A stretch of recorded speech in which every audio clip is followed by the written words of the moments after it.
vamos a fer una nueva charla. Esta charla la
Picasso, el arte de otros artistas, pero es un esfuerzo por representar al mismo tiempo esa doble naturaleza con la que nosotros empezamos a interactuar cuando estudiamos los fenómenos de la luz, lo que puede pasar alrededor de la luz, lo que nosotros llamamos ahora en términos académicos e industriales como fotónica, y lo que puede habilitar la fotónica como la cuántica. En esta representación tratamos de ver esa doble naturaleza de la luz, de ser onda y partícula al mismo tiempo. Onda y partícula al mismo tiempo. Y la invitación que quiero hacerles en estos momentos es a que, por favor, durante 30 segundos, todos en el auditorio tratemos de visualizarnos a nosotros mismos en el marco de esta representación, tratando de imaginarnos como onda y como partícula. La educación, hasta el momento, por lo menos, puedo hablar particularmente de ingeniería electrónica ya en la Universidad Nacional en Manizales, hace énfasis en un ser humano, en un individuo partícula. Hace énfasis en una formación en competencias, en una formación en habilidades, en una formación que alcanza objetivos de aprendizaje, pero que los alcanza de manera individual. Se pretende, por ejemplo, tal vez ahorita pueda ser esa una discusión, o cuando nos veamos en unos días, en unos meses, allá personalmente en la Tecnológica de Pereira, tal vez estamos formando con ese propósito de que al final del proceso de formación todos seamos individualmente autosuficientes, que podamos alcanzar ese sueño del éxito a través del conocimiento y aplicando el conocimiento, en donde para poder entrar en esa categoría del ingeniero que se gradúa alcanzando esos objetivos de aprendizaje, todos debemos más o menos alcanzar los mismos objetivos. Homogenizamos, nos homogenizamos, hacemos énfasis en un ser, en una partícula, en ser una partícula en la que pretendemos que al final todas esas partículas sean iguales. Ese es más o menos el enfoque, digamos, filosófico, metodológico de esta charla, porque la invitación que les quiero hacer es que nos imaginemos por un momento como partículas, pero tratemos de hacer una traslación, por lo menos en el plano de la imaginación, y nos intentemos visualizar también como ondas. ¿Qué representación, definitivamente en estos momentos, poética y artística, podríamos nosotros hacernos de nosotros mismos para sentirnos partícula y onda al mismo tiempo? ¿Qué significa entonces que nosotros podamos autopercibirnos como una onda? Creo que no es difícil autopercibirnos como una partícula, porque así está diseñado el sistema, altamente individual.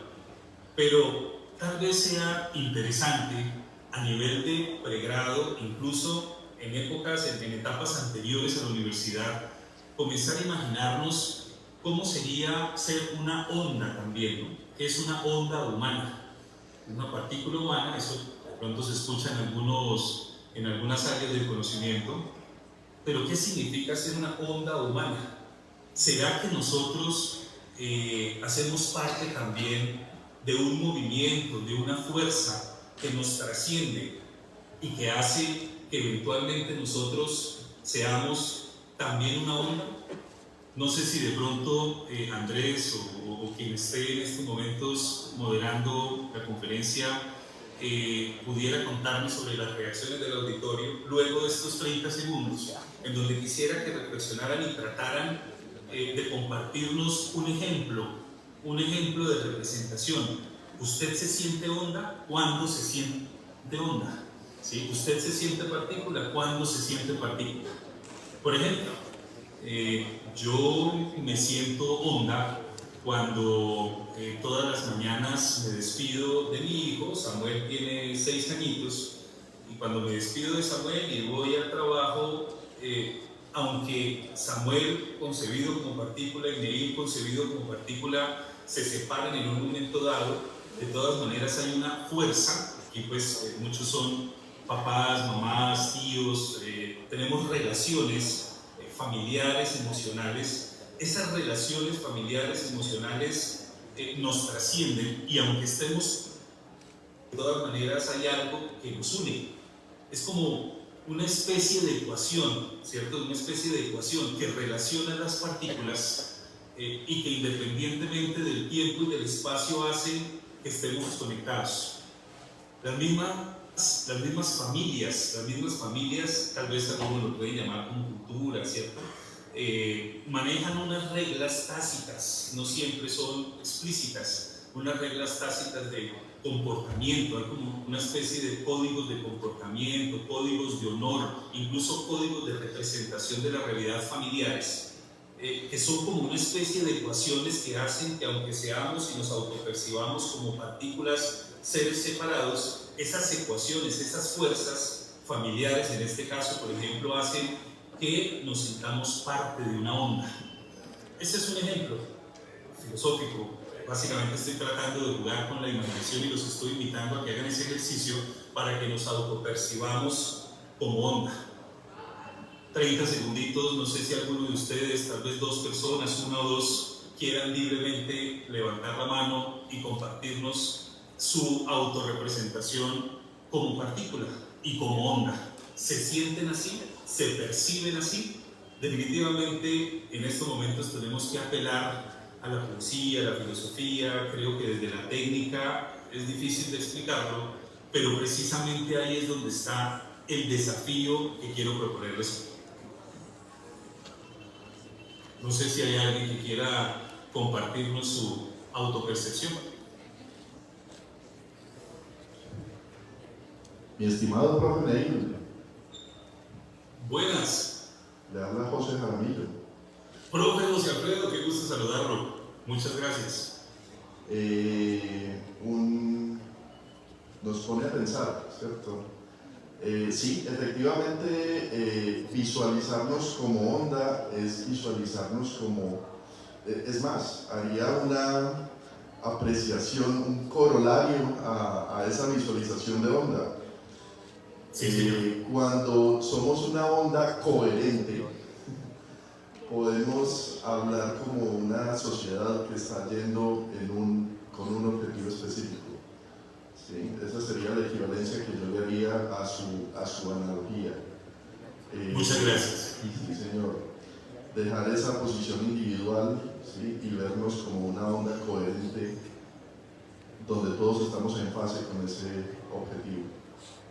Muchas gracias, profe José Alfredo. ¿Alguien más? ¿Una segunda intervención para continuar con esta charla? ¿Alguien?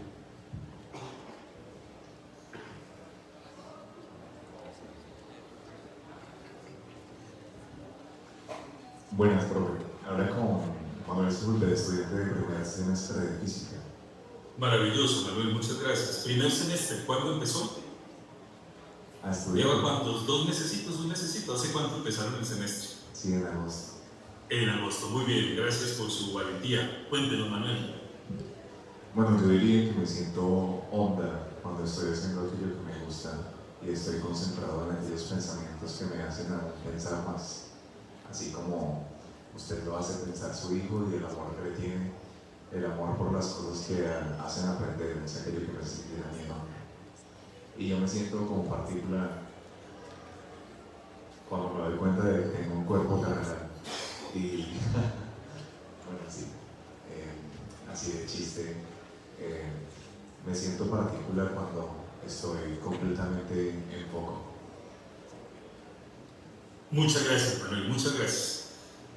Uno de los objetivos también que debemos plantearnos en estos momentos, y muchas gracias al profesor José Alfredo y a Manuel por sus intervenciones, es, en efecto, uno podría desde esta posición filosófica, poética, artística, intuir que somos onda. Sin embargo, si uno se pone a reflexionar, tal vez con cierto método, no tengo en estos momentos unas pruebas, pero espero tenerlas los próximos meses, sí que existen unas ecuaciones sociales que nos están llevando a comportarnos como onda en algunos aspectos, porque también creo que como partículas podemos pertenecer a varias ondas al mismo tiempo. Sí que hay unas ecuaciones y unas ondas que están modelando nuestro comportamiento, incluso nuestra forma de representar el mundo. Estoy hablando, por ejemplo, de la inteligencia artificial, de esas plataformas de inteligencia artificial. Estoy hablando de esa hiperconectividad que nosotros mismos podemos habilitar, porque ese es nuestro trabajo como ingenieros físicos, ingenieros electrónicos, electricistas, de telecomunicaciones, que luego entramos en este mundo maravilloso de la fotónica y de la cuántica. Nos esforzamos por conectarnos mejor, por conocer mejor la materia para conectarnos mejor. Esa conexión, esa hiperconectividad, definitivamente también se puede interpretar como una fuerza trascendente que une partículas. Nosotros somos, o podríamos interpretarnos también como unos generadores de ecuaciones.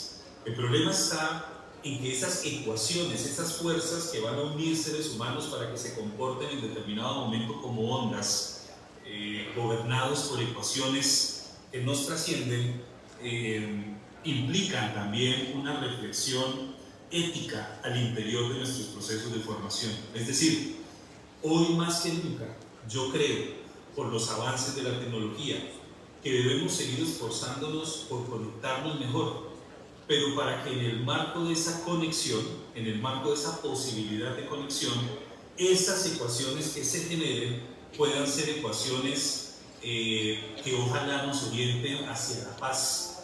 Lo que pasa es que también ponernos de acuerdo en lo que significa la paz es muy complejo, ¿no? Pero es necesario hacer esa reflexión ética. Entonces, a todos los que me están escuchando, tenemos que seguir trabajando en adquirir estos conocimientos técnicos, conectarnos mejor, entender mejor la materia y ojalá incluyendo una reflexión ética al interior de nuestros procesos de formación, para que estas preguntas nos las hagamos mientras estamos habilitando esa conexión desde lo tecnológico. ¿En qué vamos? Quiero presentarles muy rápidamente esto del estado del arte. Si pueden, tómenle una foto a esta diapositiva. Este es un artículo que pues yo trabajo al inicio de los procesos doctorales con mis estudiantes, que se llama Roadmap of Optical Communications, ¿cierto? Como la hoja de ruta, mapa de ruta de las comunicaciones ópticas. Y me gusta este artículo porque es un artículo que tiene el mismo título, si ustedes lo notan, y que tiene más o menos los mismos autores, y que fue escrito en 2 años distintos, en el 2016 y luego en el 2024. Y el ejercicio, claro, el estado del arte es mucho más amplio que esto que les estoy mostrando, pero particularmente me gustan estos 2 artículos, no tanto por lo que me están contando, y a ustedes también les van a contar, sino porque vamos a poder hacer un análisis de las diferencias entre esas 2 versiones.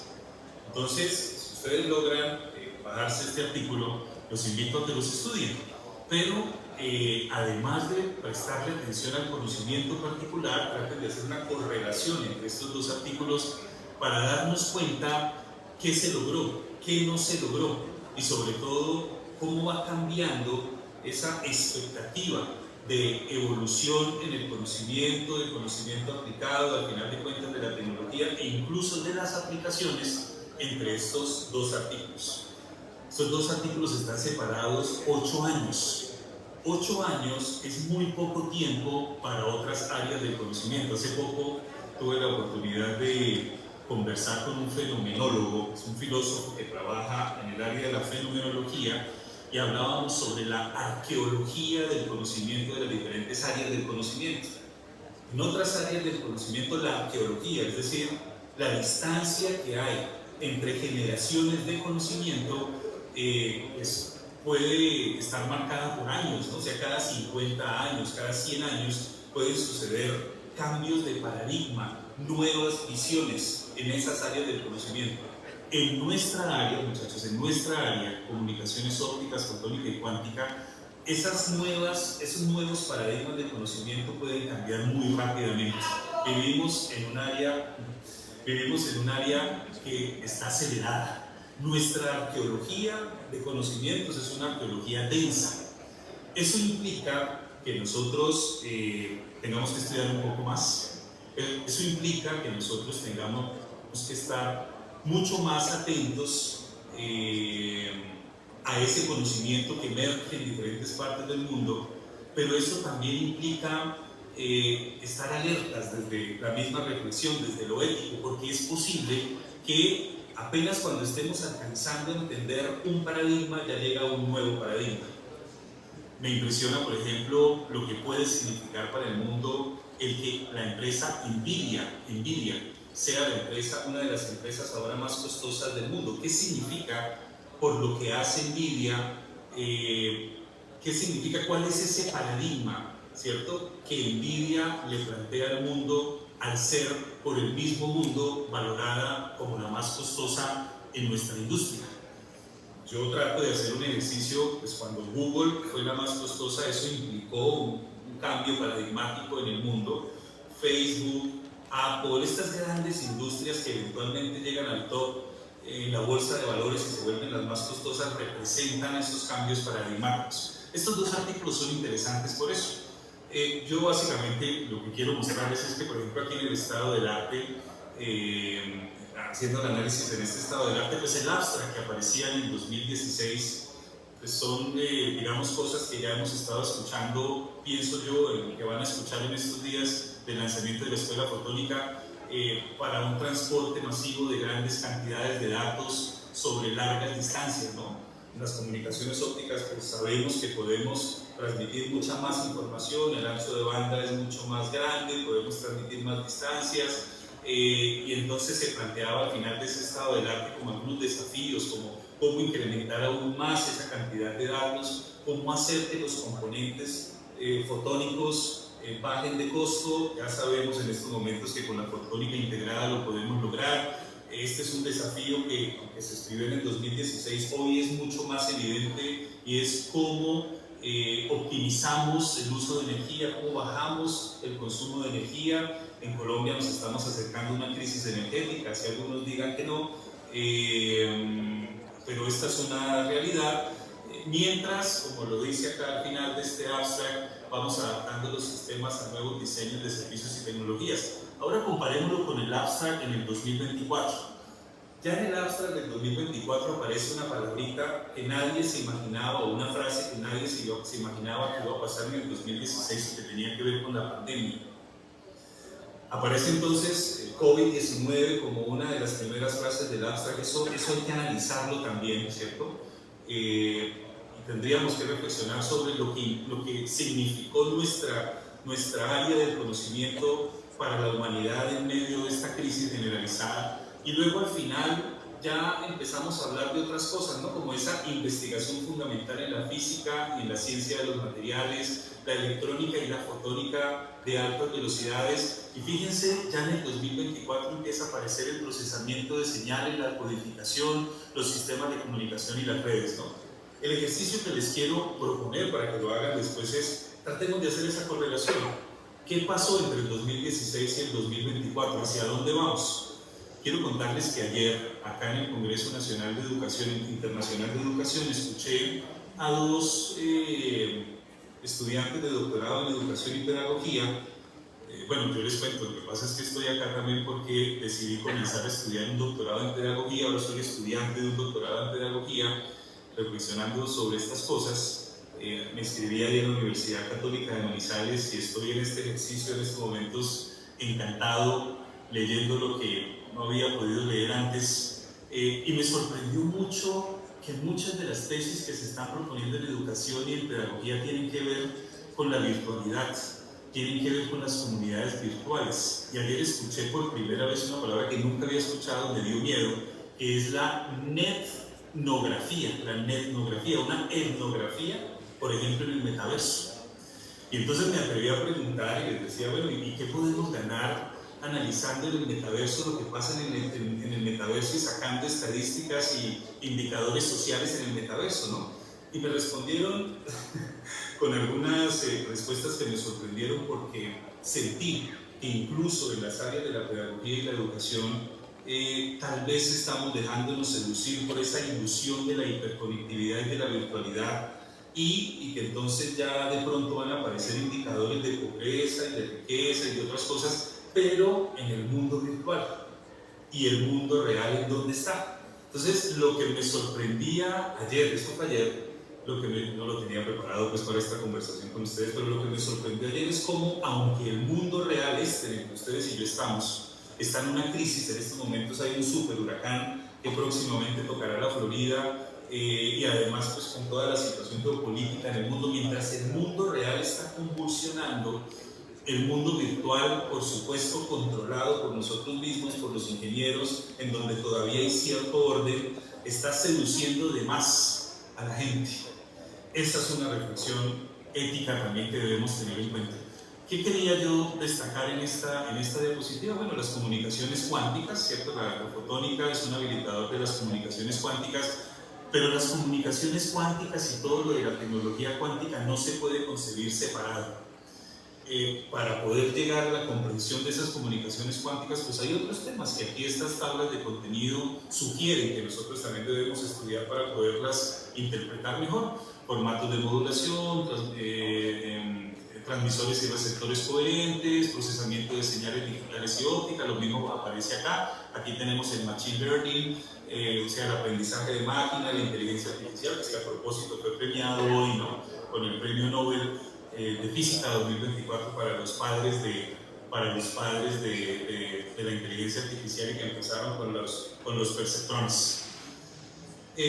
Bueno, aquí en esta diapositiva básicamente me enfoco en una de las definiciones, o con lo que comienza una de las secciones de uno de los artículos. Este es el del 2024, sobre comunicaciones cuánticas.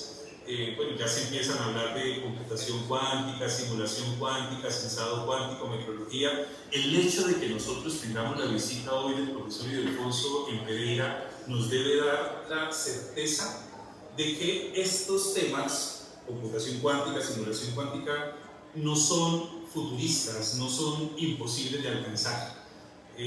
La visita del profe Ildefonso nos acerca mucho a ese estado del arte. Los invito entonces a todos desde ya, ¿cierto?, de que se visualicen para que podamos materializar definitivamente esas cooperaciones, esos intercambios con las grandes instituciones, con los grandes maestros, profesores en estos campos, porque estas palabras para nosotros ya no pueden sonar demasiado distantes, ¿no? Y aquí ya conecto con la siguiente parte de esta presentación, en donde debemos entender algunos fenómenos, como por ejemplo el del entrelazamiento cuántico, esto del entrelazamiento cuántico, ¿no? Y aquí entonces voy a conectar con esos desafíos que plantea la fotónica y la cuántica en cuanto a la hermenéutica, en cuanto a la interpretación de esa realidad. Aquí hay una nota del Espectador que ya salió hace unos años, en donde trataban de hablar de lo que era el entrelazamiento cuántico, y decía: es uno de los conceptos centrales de la física cuántica, aunque es algo complejo de entender. Una forma simple de explicarlo es que las partículas que conforman todo lo que vemos son también ondas. Sin embargo, las percibimos como partículas cuando las vemos. Bueno, ya también la prensa, ¿cierto?, la comunicación social intenta comenzar a explicarle a todo el mundo, porque esto debe democratizarse. Ese es el cambio de paradigma. Cuestiones tan complejas como esa dualidad onda-partícula, de la que ya reflexionamos hace unos minutos, eso del entrelazamiento cuántico. ¿Qué representación nosotros por ahora podríamos hacernos como estudiantes de ingeniería de lo que es el entrelazamiento cuántico?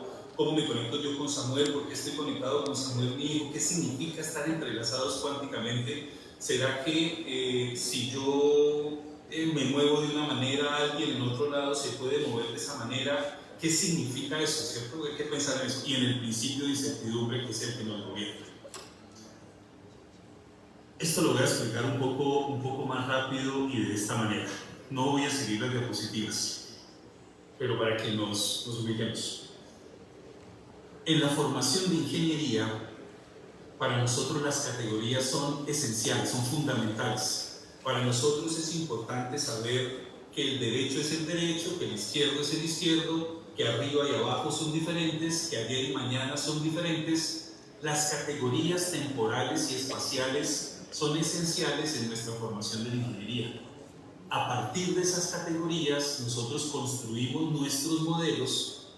Esos modelos son ecuaciones, esos modelos son representaciones matemáticas que, basado en esas categorías, eventualmente nos permiten predecir el comportamiento de esas categorías en el futuro. Más o menos hacia allá vamos, ¿no? Y en ese método científico inicialmente comenzamos confiando en nuestros sentidos, ahora sentidos ampliados porque la tecnología nos permite ver lo que no vemos con nuestros ojos naturales, escuchar lo que no escuchamos con nuestros oídos naturales y así sucesivamente, pero percibidos por los sentidos. Incluso esos sentidos ayudados, ¿cierto? Potencializados por la tecnología, siempre van a hacer que nosotros percibamos la realidad de manera fragmentada. Nosotros percibamos la realidad de manera fragmentada. Y sobre esa realidad percibida de manera fragmentada, esto no es que sea malo, así es como nosotros lo estamos haciendo, y ahí no está el problema, ya les cuento qué puede mejorar esa situación. Sobre esas categorías fragmentadas, producto de observaciones fragmentadas, nosotros armamos modelos que deben ser incompletos. Porque las categorías están fragmentadas, son incompletas, es muy difícil, solamente alguien superior podría eventualmente captar la realidad desde todos los puntos de vista. Nosotros, déjenme decirlo así, la captamos desde puntos de vista particulares. O sea, estamos formándonos en el plano de la ingeniería a partir de la incompletitud, somos incompletos, pero sobre esa incompletitud hacemos nuestro mayor esfuerzo para tener modelos que son incompletos, y esos modelos en la mayoría de los casos funcionan porque nosotros también decimos bajo qué condiciones funcionan, ¿cierto? O sea, usted cuando hace un modelo, por ejemplo, de transistor es un elemento electrónico básico, es un elemento altamente no lineal, pero uno dice que en determinados rangos de energía ese transistor se comporta más o menos de manera lineal, o sea que se puede predecir. Sin embargo, debemos condicionar el contexto para que se pueda predecir. ¿En dónde está la crisis? La crisis está en lo que estamos viendo, señores. Para mí no es casual, por ejemplo, que aquí en Colombia, no sé si el profesor Ildefonso ya sabe, apenas estamos empezando a tener lluvias. Todos los pronósticos del IDEAM, que es el Instituto Meteorológico de Colombia, todos esos modelos fallaron. Por supuesto no hay un reconocimiento público de la falla de los modelos del IDEAM, pero estábamos esperando lluvias desde junio más o menos. Las autoridades estaban tratando de tomar algunas decisiones a partir de esos métodos, de esas predicciones, que todas fallaron, y apenas, menos mal, ahorita en octubre ya otra vez estamos teniendo lluvias, y eso posiblemente mitigue la crisis energética que se viene. Esa falla de los modelos se está haciendo frecuente. No es casual tampoco que en estos momentos esos modelos de predicción de huracanes en los Estados Unidos incluso ya no sean tan precisos como antes. A mí me sorprendía mucho en Dinamarca, cuando tuve la oportunidad de hacer el doctorado allá en la Tecnológica de Dinamarca con el profesor Ildefonso, profesor Darko Sivar y otros, que éramos los discípulos del profe Ildefonso. Me sorprendía mucho como colombiano ver que el sistema de predicción del clima no fallaba en rangos de 20 días, por ejemplo, ¿no? En rangos de media hora, de 20 días, de 30 días incluso. No sé en estos momentos cómo está ese forecasting, ese weather forecasting en Europa, por ejemplo, ¿no? Todos esos modelos nuestros, hechos por ingenieros y hechos por matemáticos y físicos, en estos momentos requieren de una nueva validación, porque se está revelando, no sé por qué, esa incompletitud en la representación de la realidad. Pero no nos vayamos hasta allá. No es necesario que nosotros ahora mismo, como estudiantes de primer semestre o de 10º semestre en la Tecnológica de Pereira, en la Nacional y en otras universidades, no es necesario o no debemos esperar a llegar a ser parte del IDEAM o de este instituto que predice los huracanes en Estados Unidos, para empezar a pensar en la incertidumbre, en la imprecisión y desde ya tratar de reconocer esa crisis del método, posiblemente por causa de esa incompletitud y esa precisión, porque las categorías están empezando a desaparecer. Las categorías ya desaparecen. La fotónica y la cuántica nos lo enseñan. Por ejemplo, no sé si el profe o ya ustedes escucharon sobre los qubits. En comunicaciones digitales nosotros enseñamos normalmente sobre bits. Existen ceros y existen unos, es decir, existen dos estados, dos categorías separadas de la realidad, representaciones de la realidad, que deben mantenerse separadas y que cuando se unen, nosotros esa unión la interpretamos como un error. Pues resulta que en la cuántica está cambiando la cosa porque ya no transmitimos bits sino qubits. Y esos qubits, que tienen unas explicaciones desde la física, y que para poderlos llegar a implementar, pues necesitamos una cierta tecnología, etcétera. Pero desde lo filosófico, esos qubits son básicamente categorías que se superponen. Es decir, la realidad ya no, desde la fotónica y desde la cuántica, ya no permanece separada. Esa realidad ahora se mezcla. Toda esa realidad mezclada convive y depende del punto de vista del observador el que esa realidad mezclada empiece a tener sentido. Por ejemplo, no es sorprendente que para poder hacer transmisiones cuánticas necesitemos usar la misma infraestructura de fibra óptica que tenemos. Es decir, la infraestructura física no cambia, lo que cambia en el fondo es la interpretación. La polarización de la luz es una característica inherente a la naturaleza, solamente que ahora, como la estamos interpretando de una manera más amplia, es decir, unas categorías que ya se mezclan y que luego se revela su estado real en un momento dado, ese cambio de interpretación hace que nosotros, aún usando la misma infraestructura, podamos implementar esa nueva interpretación de la realidad. A eso es a lo que yo me refiero con la crisis del método científico, y que implica una crisis también en nuestra forma de enseñar, porque nuestros ingenieros, nuestros estudiantes de ingeniería, desde el principio deben poder entrenarse para entender esta superposición de estados, esta desaparición de categorías, esta superposición de categorías, el que el 0 y el 1 y el 2 y el 3 estén todos superpuestos al mismo tiempo. Hoy en día, con la formación que estamos dando en las universidades, es difícil que un estudiante, incluso a nivel de maestría y de doctorado, comprendan esa incertidumbre, esa imprecisión, esa superposición, y uno podría colapsar eventualmente porque es un cambio radical en la interpretación. A eso me refiero con la crisis del método científico.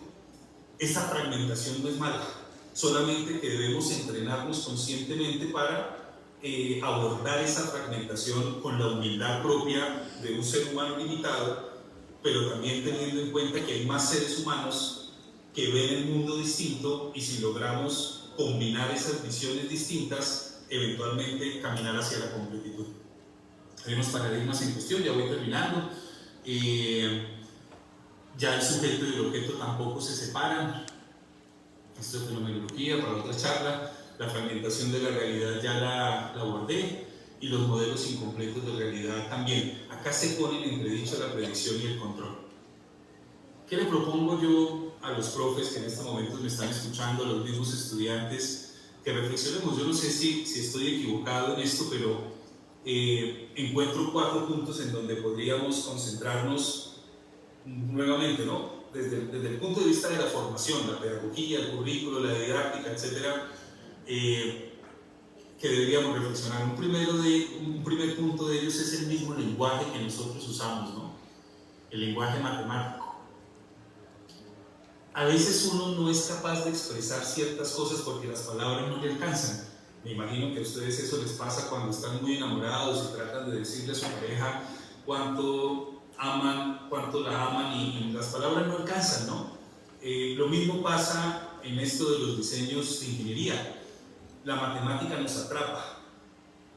Por excelencia, en la formación de la ingeniería, de primero a décimo, nosotros trabajamos con ecuaciones integrodiferenciales cuyas respuestas son exponenciales complejas. O sea, nosotros ya estamos encasillando toda la naturaleza en unas señales armónicas que a veces crecen, a veces decrecen y otras veces permanecen estables. Ese mismo lenguaje matemático puede ser explorado, ampliado, para que eventualmente podamos ver más a través del mismo lenguaje matemático, por ejemplo, incluyendo la lógica difusa, en donde la verdad ya no es absoluta, sino que hay pertenencias a la verdad, no es 30% verdad y 70% mentira, y así sucesivamente, ¿no? Una misma categoría. Me imagino, por ejemplo, puntualmente resistencias difusas, condensadores difusos, bobinas difusas, antenas difusas, no sé todavía qué podría significar eso, pero tal vez incluyendo la incertidumbre y la imprecisión en el mismo lenguaje matemático en el momento de diseñar, podamos entender de una manera más amplia los fenómenos que desde la electrónica nosotros abordamos. Eso me parece que es algo para investigar. Un segundo punto tiene que ver con el mismo entendimiento del error. ¿Qué es el error? Tal vez debamos profundizar en nuestros procesos de formación, ¿cierto? Para nuestros estudiantes y para nosotros mismos, la interpretación misma del error. El error, entendiendo que si algo está mal, no necesariamente hay que corregirlo. Tenemos también que incluir en ese análisis del error lo que es la incertidumbre y la imprecisión. Hay un tercer punto que me parece importante tener en cuenta, que tiene que ver con los multimodelos y la teoría de la representación. Hay varios modelos, ¿no? Pongo un ejemplo rápido. Nosotros en ingeniería eléctrica todo lo diseñamos a partir de la ley de Ohm. B es igual a I por R, ¿no? Voltaje es igual a corriente por resistencia, y con esas tres variables diseñamos circuitos. Y al final de la carrera montamos circuitos basados en la ley de Ohm, en las leyes de Kirchhoff, etc., y no nos funcionan, porque se nos olvidó tener en cuenta la compatibilidad electromagnética, por ejemplo, ¿no? Entonces, la compatibilidad electromagnética o las pérdidas térmicas. Entonces, hay un modelo de transferencia de calor, hay un modelo de electromagnetismo, hay un modelo basado en la ley de Ohm, que deberían ir en paralelo en la formación de nuestros estudiantes desde siempre, para que al final de cuentas al final del proceso puedan tener una conciencia de esa incompletitud y no simplemente colapsar desde lo psicológico y emocional porque un modelo o un circuito que implementó no le funcionó, ¿cierto? Entonces tal vez es importante incluir la formación desde los multimodelos y la teoría de la representación, y finalmente debemos también reflexionar sobre ejercicios de experimentación conjunta y la multipercepción. Esto es más psicológico, de esto podríamos conversar después. Me disculpan, 4:20, creo que me demoré un poquito más de lo que estaba planeado. Espero haberme hecho entender. Fue un placer poder compartir con ustedes estas reflexiones y espero que podamos profundizarlas más adelante. No sé si hay tiempo para preguntas. Muchas gracias.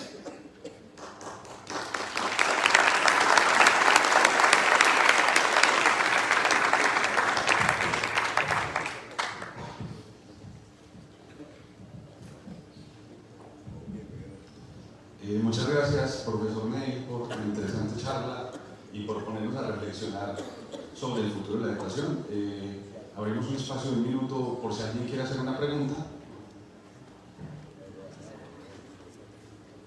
¿Alguien?